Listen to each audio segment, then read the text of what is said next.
Greetings,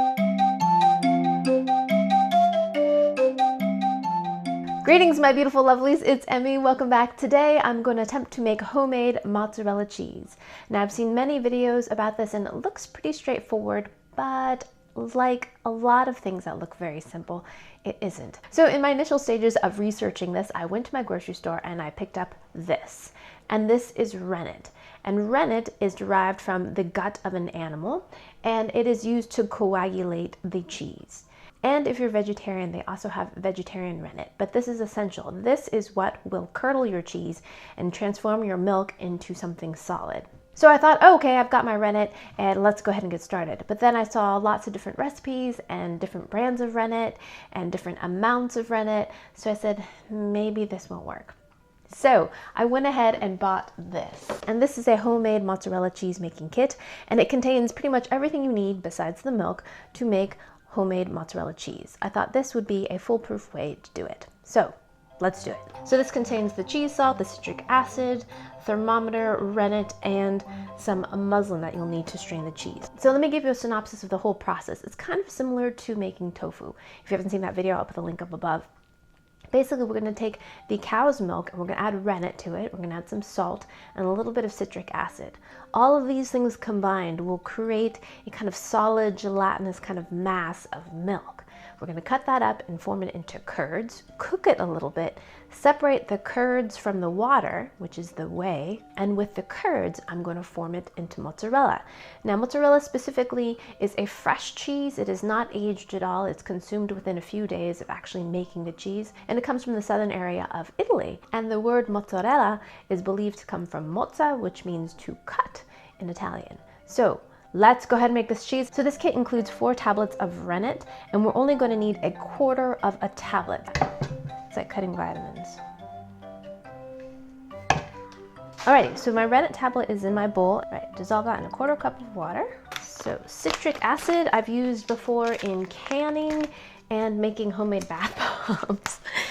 It's a very fine powder and you don't want to inhale it. It can be very irritating. So 1 1/2. Dissolve that. All right, to our large pot, we're going to add our dissolved citric acid and water. So next we're going to add 1 gallon of whole milk. It's important that this is not ultra pasteurized because then it won't set up properly. I got this milk from Wright's Dairy Farm here in Rhode Island. It's a lovely little farm. They have little dairy cows and calves that your kids can see if you have children. And they've got a little bakery on premises too, which is really, really popular. So yeah, great little place if you live in the Rhode Island, Massachusetts area. Now we're going to heat this, stirring it vigorously until it reaches 90 degrees Fahrenheit. We're now at 90 degrees Fahrenheit. I'm going to remove it from the heat. Now we're going to add our rennet slowly.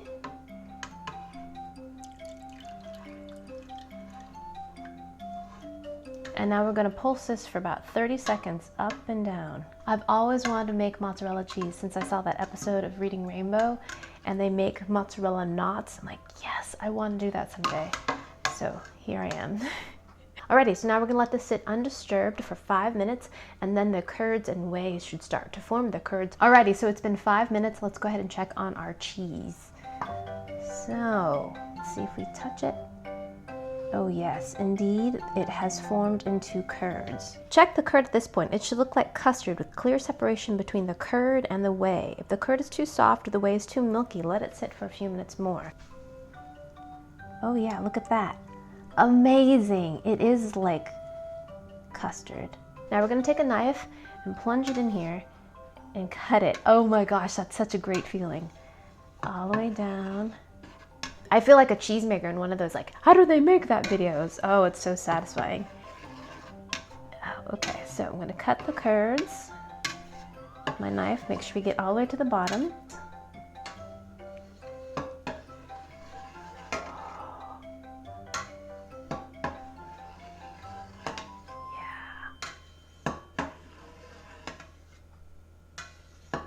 Now we place this back on the heat.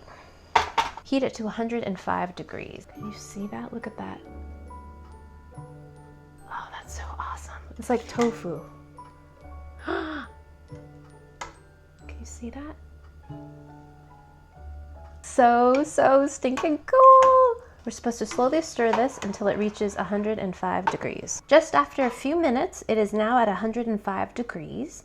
And now we turn off the heat and stir it for 2 to 5 minutes. It says the more you stir it, the firmer your cheese will be. Now the curds have changed. They don't look like Jell-O any longer.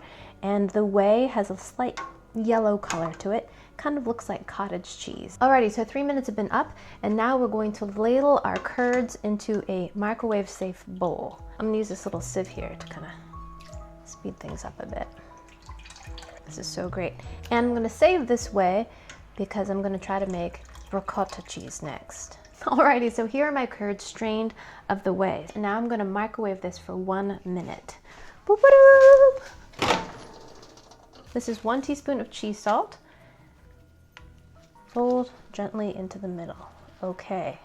Now we're supposed to microwave this for another 30 seconds, and the temperature of the curd should be about 160 degrees. If not, we'll give it another 30 seconds. 5, 4, 3, 2, 1. This is only at 120 degrees. I'm gonna give this another 30 seconds. Check the temperature of our mozzarella. It's just at 130, huh? So 30 more seconds. We are at 164. Now we're supposed to stretch this and pull it like taffy until it's soft and shiny. Okay, look at this. So beautiful, look at that. Oh my gosh, that's hot. 165 degrees to be exact. Okay, and then it says shape it into a ball. Okay. Look at that beautiful ball of mozzarella. Okay. Now we're going to plunge this into some cold refrigerated water and let it rest for 15 minutes. Goodbye, beautiful mozzarella.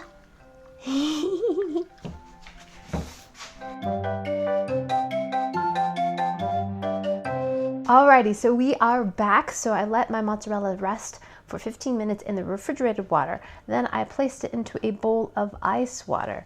Now the directions say that this cooling period is really important because we want a fine grained cheese. So here's my beautiful ball of cheese. It turned out so stinking cute. I'm so excited to taste this. Put it on this little dish right here. I love it. I'm so excited about my little mozzarella cheese. It's actually not that little, it's pretty huge. It's so stinking cute, I don't want to even cut into it, but cut I must. All right, here we go.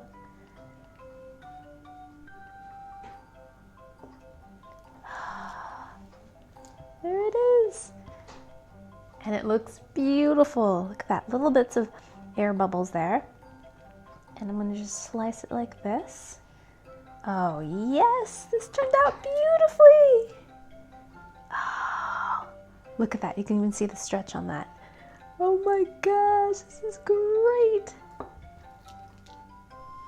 Beautiful, it totally worked, I'm so excited.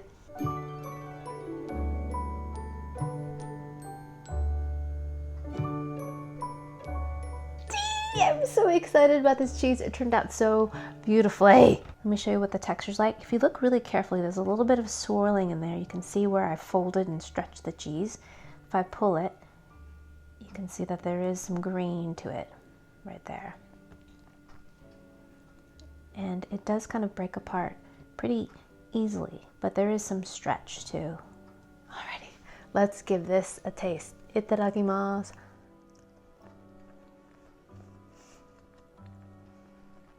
Mm-hmm.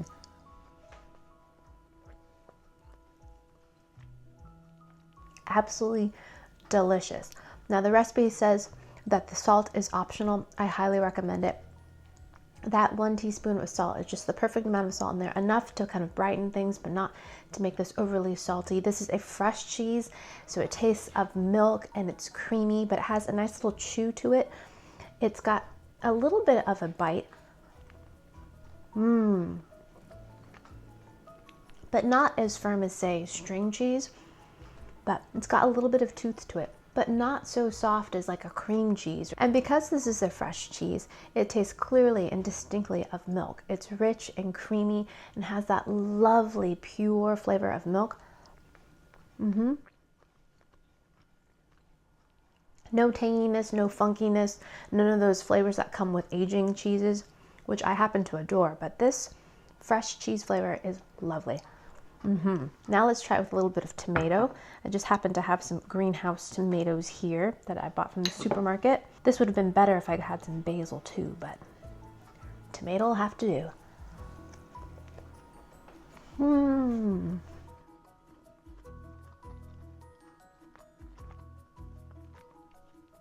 Such a great combination.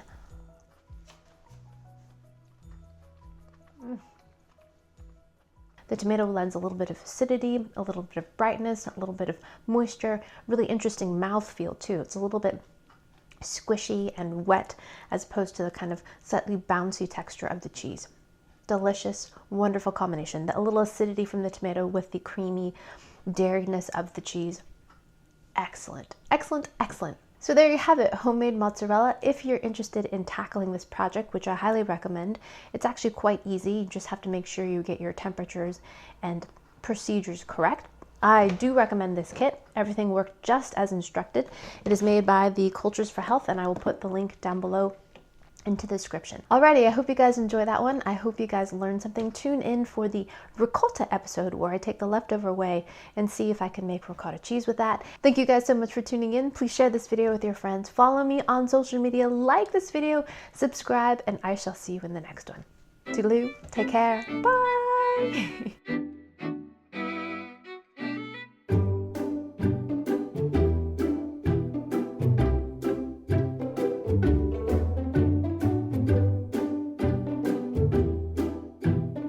I got a baby mozzarella cheese, baby mozzarella cheese.